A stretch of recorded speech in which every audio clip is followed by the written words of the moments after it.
बघितलात आवाज ऐकता क्षणी मस्त खावंसं वाटणारं कुरकुरीत अशी भेंडी। एकदा जर तुम्ही या पद्धतीने कुरकुरीत भेंडी करताल तर एका माणसाला पाव किलोही पुरी होणार नाही, एवढी चविष्ट आणि मस्त चटपटीत ही भेंडी आहे।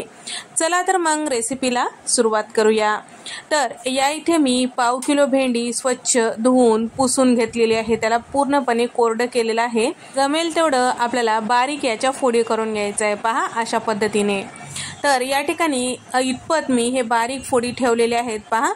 तर या पद्धतीने जर बारीक असं हे चिरून घेतल्यामुळे तळताना मस्त पटकन तळला जातो आणि कुरकुरीत होतो।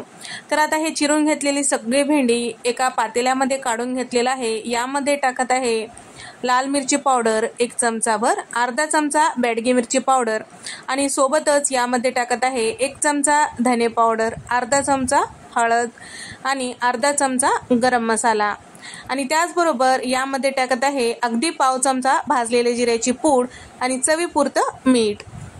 आता याला छान कुरकुरीत होण्यासाठी इथे मी टाकत आहे 2 चमचे इतकं तांदळाचं पीठ आणि त्याचबरोबर इथे मी टाकत आहे साधारण 4 चमचे इतकं बेसन पीठ। बेसन पीठ जे आहे बारीक दळलेलंच घ्यायचं, म्हणजे कुरकुरीतपणा छान येतो।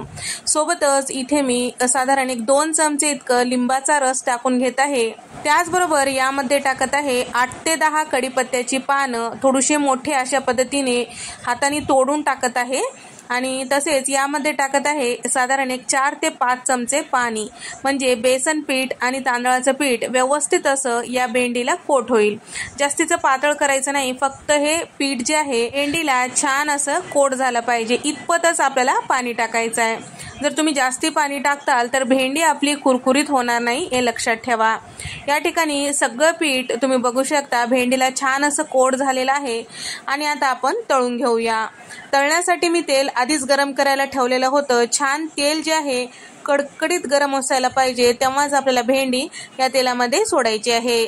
तर या ठिकाणी आपल्याला हातानेच हे भेंडी तेलामध्ये पसरून टाकायची आहे, म्हणजे व्यवस्थित तळल्या जाते। जर चमच्याने टाकताल तर एकाच ठिकाणी पडू शकते।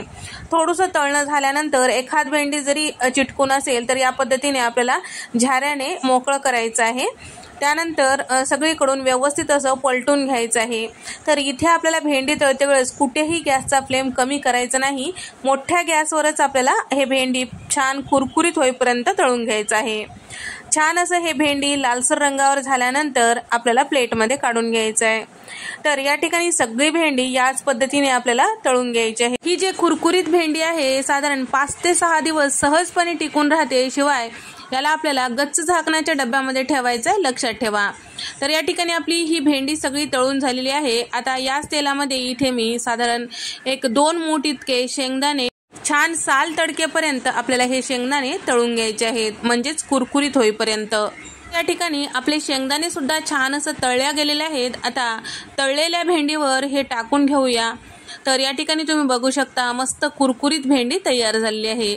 याला आणखीन चटपटीत बनवण्यासाठी इथे मी पाव चमचा मिरची पावडर, अर्धा चमचा इथे मी चाट मसाला टाकून घेतलेला आहे आणि सोबतच 1 पाव चमचा काळं मीठ यामध्ये टाकून घेतलेलं आहे। सगळे टाकलेले जिन्नस सगळं छान व्यवस्थित मिक्स करायचं। तयार झाली मस्त कुरकुरीत भेंडी। व्हिडिओ आवडल्यास व्हिडिओला लाईक करा, चॅनलला सबस्क्राईब करा आणि तुम्हाला हा व्हिडिओ कसा वाटला नक्की कमेंट करून सांगा। अशाच मस्त रेसिपीजमध्ये भेट देऊया, तोपर्यंत नमस्कार।